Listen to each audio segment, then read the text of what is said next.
आज हम बात करने वाले हैं फ्रेशवर्क स्टार्टअप के बारे में। इसका नाम सुनकर शायद आपको यह कोई फूड स्टार्टअप या फिर जॉब रिलेटेड स्टार्टअप लग रहा होगा, जो कि लोगों को फूड डिलीवर करता हो या फिर लोगों को जॉब्स ढूंढने में हेल्प करता हो, पर ऐसा कुछ भी नहीं है। ये स्टार्टअप आज दुनिया का जाना माना leading software as a service यानी कि SaaS सर्विस प्रोवाइडर है। और आज हम इस वीडियो में यही जानेंगे कि कैसे इस स्टार्टअप की शुरुआत हुई और किस तरह से ये कंपनी आज $13 बिलियन की वैल्यूएशन तक पहुंच पाई है। और साथ ही ये इंडिया की पहली ऐसी सॉफ्टवेयर कंपनी बन चुकी है जो कि यूएस के नैस्डैक में लिस्ट हुई है, जिसका की मार्केट कैप आज $7 बिलियन के करीब है। तो किस तरह इन्होंने मार्केट में प्रॉब्लम को सॉल्व किया और कैसे आप इनसे कुछ सीख सकते हो, वो आप इस वीडियो में जानने वाले हैं। अगर बात की जाए इस कंपनी के फाउंडर्स के बारे में तो उसमें नाम आते हैं गिरीश मथुरूबुतम, शान कृष्णस्वामी और विजय शंकर। इन तीनों ने मिलकर ही इस कंपनी की शुरुआत 2010 में की थी, जहां गिरीश मथुरूबुतम ने अपने करियर की शुरुआत HCL, सिस्को और ओडीसी में टेक्निकल स्टाफ के तौर पर की थी। जिसके बाद इन्होंने ई-फोर्स कंपनी में सीनियर सॉफ्टवेयर इंजीनियर के तौर पर भी काम किया और एडवेंटनेट में लीड इंजीनियर और प्रोडक्ट मैनेजर के तौर पर भी काफी कुछ किया है।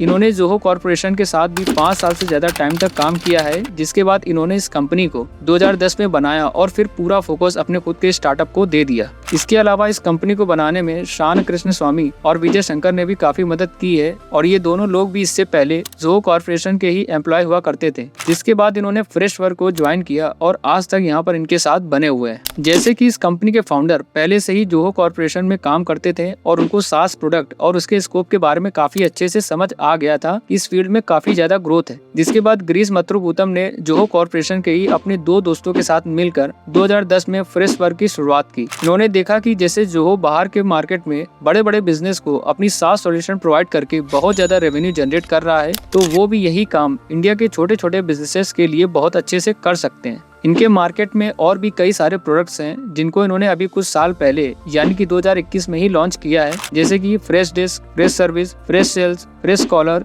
Fresh team, Freshchat, Freshmarketer और फ्रेश रिलीज। ये सभी के सभी SaaS प्रोडक्ट हैं और अलग अलग बिजनेस रिलेटेड प्रॉब्लम्स को सॉल्व करने के लिए बनाए गए हैं। हर प्रोडक्ट की एक अलग कोर टीम है जो कि उस प्रोडक्ट और इससे रिलेटेड प्रॉब्लम्स को दूर करने और मैनेजमेंट का काम करती है। अगर इस कंपनी की ग्रोथ के बारे में बात करें तो इन्होंने अभी 2021 में ही $300 मिलियन से भी ज्यादा का रिकरिंग रेवेन्यू जनरेट किया है और कोविड पैंडेमिक के बाद से तो ये कंपनी हर साल 40% के ग्रोथ से बढ़ रही है, क्योंकि ज्यादा से ज्यादा बिजनेस अब इंटरनेट की इम्पोर्टेंस को समझ गए हैं और वे अपना बिजनेस ऑनलाइन लेकर जा रहे हैं, जिसकी वजह से बहुत से लोगों को अब बिजनेस रिलेटेड सॉल्यूशन की भी जरूरत पड़ रही है। और इसे बड़ी बड़ी कंपनियों जैसे कि SL, Google, tiger global management, capital G और सुकोया कैपिटल इंडिया ने भी अपनी फंडिंग से सपोर्ट कर रखा है। और आज इनके हेडक्वार्टर्स कैलिफोर्निया के सैन मैटियो जैसी बड़ी बड़ी जगह पर हैं, जहां से ये इंडियन मार्केट को तो टारगेट करते ही हैं, साथ ही ये अब जोहो की तरह इंटरनेशनल डील भी करने लग गए हैं। आज ये स्टार्टअप 120 से ज्यादा कंट्रीज में 50,000 से भी ज्यादा छोटे छोटे बिजनेस को अपनी सर्विस प्रोवाइड करता है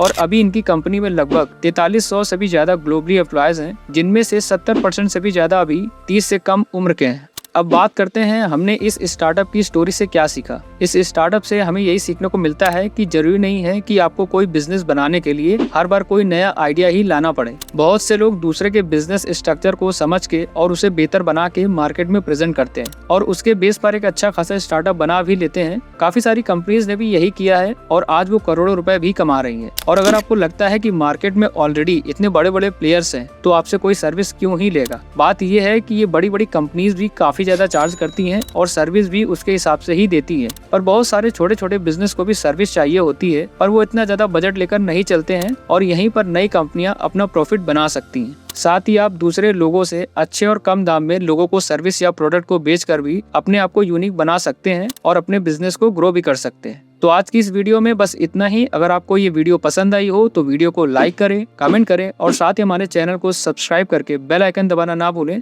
तो मिलते हैं किसी और वीडियो में, तब तक के लिए थैंक यू।